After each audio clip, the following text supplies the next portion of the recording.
आज हम एक बहुत ही गहरे और शायद थोड़े असहज करने वाले विषय पर बात कर रहे हैं, डर। वही एहसास जिससे हम अक्सर नजरें चुराते हैं, मतलब जिसे टालना चाहते हैं। बिल्कुल। लेकिन क्या हो अगर यही डर हमारी तरक्की का राज बन जाए? हाँ, ये एक दिलचस्प एंगल है। हमारे सामने एंजेला श्रोडर की किताब द करेजियस माइंड पर आधारित एक पॉडकास्ट सारांश के कुछ अंश हैं, और आज हम इसी में क्या कहते हैं गोता लगाएंगे। अच्छा। समझने की कोशिश करेंगे कि डर से भागने के बजाय उसे अपनी हिम्मत का ईंधन कैसे बनाया जा सकता है। हाँ, ये नजरिया वाकई काफी अलग है। आमतौर पर तो डर को एक नेगेटिव चीज मानते हैं ना। हाँ, कि बस इसे खत्म करना है। बिल्कुल, लेकिन ये स्रोत एक अलग राह दिखाता है। इसका पहला और सबसे जरूरी तर्क है कि डर अपने आप में दुश्मन नहीं है। दुश्मन नहीं है? अच्छा, हाँ। असल मुद्दा यह है कि हम डर को समझते कैसे हैं और उसके प्रति रिएक्ट कैसे करते हैं। स्रोत साफ कहता है कि डर से बचने की कोशिश करने के बजाय उसे समझने की जरूरत है। समझने की जरूरत। ज्यादातर डर किस चीज का होता है? नाकामी का डर। हाँ, लोग क्या कहेंगे। बिल्कुल, लोग क्या कहेंगे इसका डर, अस्वीकार किए जाने का डर, और यही डर हमें कई बार जरूरी कदम उठाने से रोक देता है। ये बात तो है, लेकिन ये जो ईंधन वाली बात है ये थोड़ी सोचने वाली है। स्रोत कहता है कि जैसे रॉकेट को उड़ने के लिए ईंधन चाहिए, वैसे ही हमारे बड़े लक्ष्यों को हिम्मत का ईंधन चाहिए। सही। और ये ईंधन अक्सर डर से ही आता है। ये कैसे काम करता है? क्या स्रोत बताता है कि डर असल में ईंधन बनता कैसे? क्योंकि पहली नजर में तो डर हमें रोकता हुआ ही महसूस होता है। बहुत अच्छा सवाल है। देखिए, स्रोत के मुताबिक डर का एहसास हमें तब होता है जब हम कुछ ऐसा करने जा रहे होते हैं जो हमारे लिए महत्वपूर्ण हो, या जो हमें हमारे कंफर्ट जोन से बाहर ले जाता है। अच्छा। ये एहसास असल में एक सिग्नल है।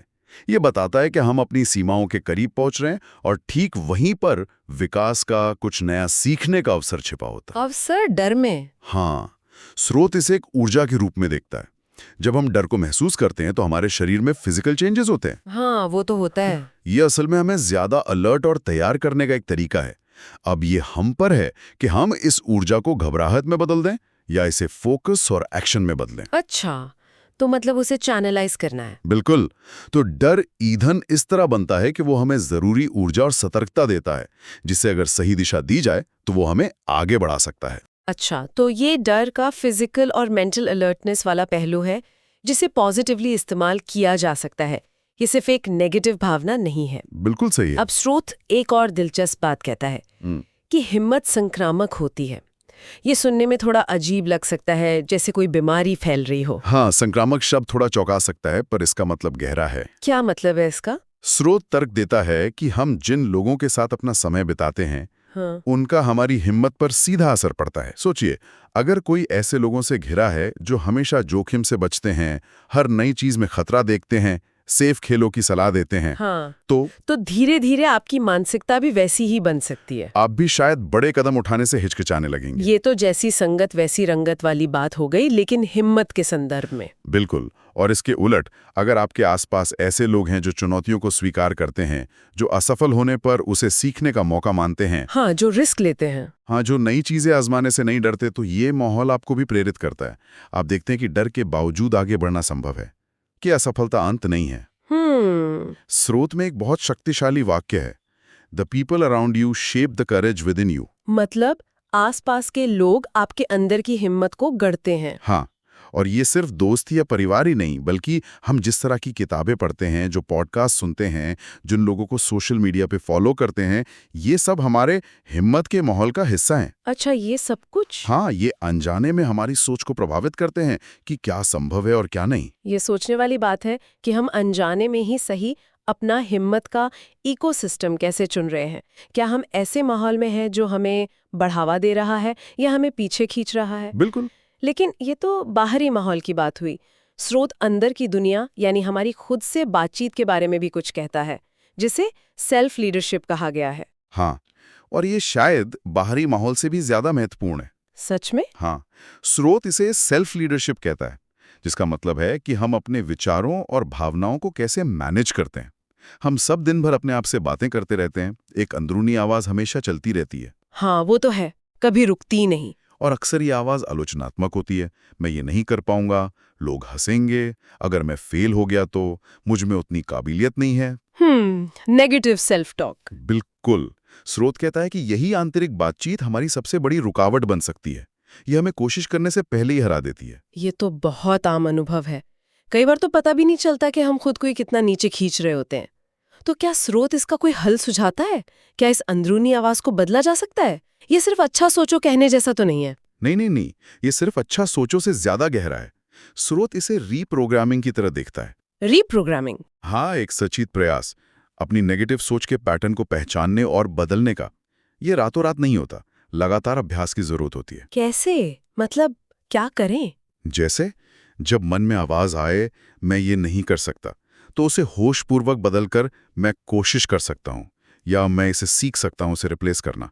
ये छोटी सी ये बदलाव की शुरुआत है। अच्छा। स्रोत एक बहुत ही प्रैक्टिकल अभ्यास भी सुझाता है। हाँ, वो अभ्यास मुझे दिलचस्प लगा था, लिखने वाला। वही स्रोत कहता है, जो भी डर आपको रोक रहा है उसे लिखें, साफ साफ शब्दों में। ठीक है। और फिर उसके ठीक सामने लिखें, अगर मैं कामयाब हो गया तो।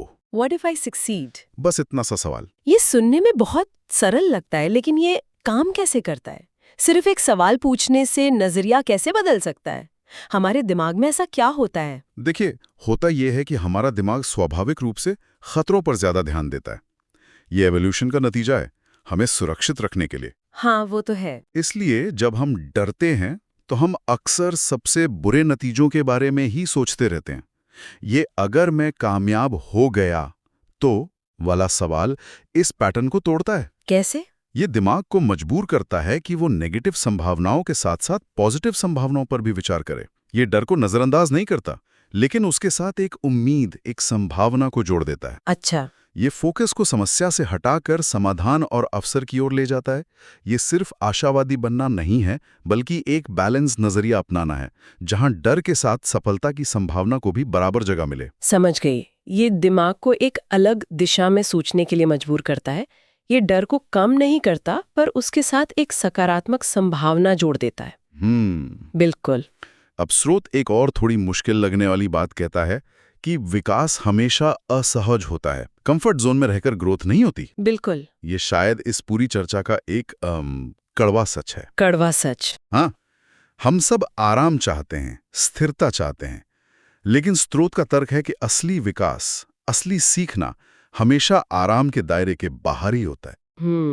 जब हम कुछ नया सीखते हैं, कोई नई स्किल अपनाते हैं या कोई मुश्किल बातचीत करते हैं, ये सब असहज होता है। हाँ, होता तो है। जो लोग हमेशा इस असहजता से बचते हैं, वे एक स्थिर जीवन जी सकते हैं, लेकिन शायद अपनी पूरी क्षमता तक कभी नहीं पहुंच पाते। ओके। स्रोत कहता है कि जो लोग मुश्किल काम करने, असहज बातचीत करने, जैसे ऑफिस में अपनी राय रखना, रिश्तों में जरूरी मुद्दों पर बात करना, अपने लक्ष्यों के लिए जरूरी पर मुश्किल कदम उठाना, इसका साहस दिखाते हैं, वही असल में आगे बढ़ते हैं और सीखते हैं। और इसी से जुड़ी वो बात है, असफलताएं इकट्ठा करो, अफसोस नहीं। हाँ, कलेक्ट फेलियर्स नॉट रिग्रेट्स। ये सुनने में बहुत क्रांतिकारी लगता है। कौन असफलताएं इकट्ठा करना चाहेगा? इसका क्या मतलब है असल में? इसका मतलब ये नहीं है कि जानबूझकर असफल होना है या असफलता का जश्न मनाना है, नहीं। तो फिर? इसका गहरा मतलब यह है कि कोशिश ना करने का जो अफसोस होता है, वो असफल होने के दर्द से कहीं ज्यादा बड़ा और लंबे समय तक रहने वाला होता है। अच्छा, रिग्रेट। हाँ, रिग्रेट। जब हम डर के मारे कोशिश ही नहीं करते, तो हम सीखने और आगे बढ़ने का मौका ही गंवा देते हैं। स्रोत कह रहा है कि अगर आप कोशिश करेंगे तो हो सकता है आप असफल हो, बिल्कुल हो सकता है। हाँ। लेकिन हर असफलता आपको कुछ सिखाएगी। आपको पता चलेगा कि क्या काम नहीं करता, आपको अपने तरीके को बेहतर बनाने का मौका मिलेगा। लेकिन अगर आप कोशिश ही नहीं करेंगे तो आप वहीं रह जाएंगे और बाद में सोचेंगे, काश मैंने कोशिश की होती। तो वो काश वाला अफसोस इकट्ठा करने से बेहतर है कि आप कोशिश करके मिली असफलताओं से सीखें। तो असफलता यहाँ एक तरह का डेटा पॉइंट बन जाती है, एक जानकारी का स्रोत। बिल्कुल सही कहा आपने। एकदम सही। हर असफलता एक प्रतिक्रिया है, एक फीडबैक लूप है। यह हमें बताती है कि हमारी रणनीति में कहाँ कमी थी, हमें क्या बदलने की जरूरत है। ओके। जो लोग इस नजरिए से देखते हैं, वे असफलताओं से डरते नहीं, बल्कि उन्हें सीखने और सुधारने के अवसर के रूप में देखते हैं। इससे लचीलापन बढ़ता होगा, रेजिलियंस। हाँ, बिल्कुल। रेजिलियंस बढ़ता है, प्रॉब्लम सॉल्विंग स्किल्स बढ़ती हैं। ये मानसिकता ही डर को दुश्मन की जगह एक शिक्षक बना देती है। आप ठोकर खाकर गिरते हैं, धूल झाड़ते हैं, सीखते हैं और फिर से चलते हैं, शायद थोड़े अलग रास्ते पर। ये सारी बातें डर को समझना, माहौल का असर, अंदरूनी बातचीत, असहजता को अपनाना, असफलताओं से सीखना, इन सबको रोजमर्रा की जिंदगी में कैसे उतारा जाए? क्या स्रोत इसके लिए कोई व्यवहारिक तरीका बताता है? हाँ, और यहीं पर स्रोत इन सभी विचारों को एक साथ लाता है। वो कहता है कि हिम्मत कोई ऐसी चीज नहीं है जो या तो आपके पास है या नहीं है। अच्छा। ये एक स्किल है, एक मांसपेशी की तरह।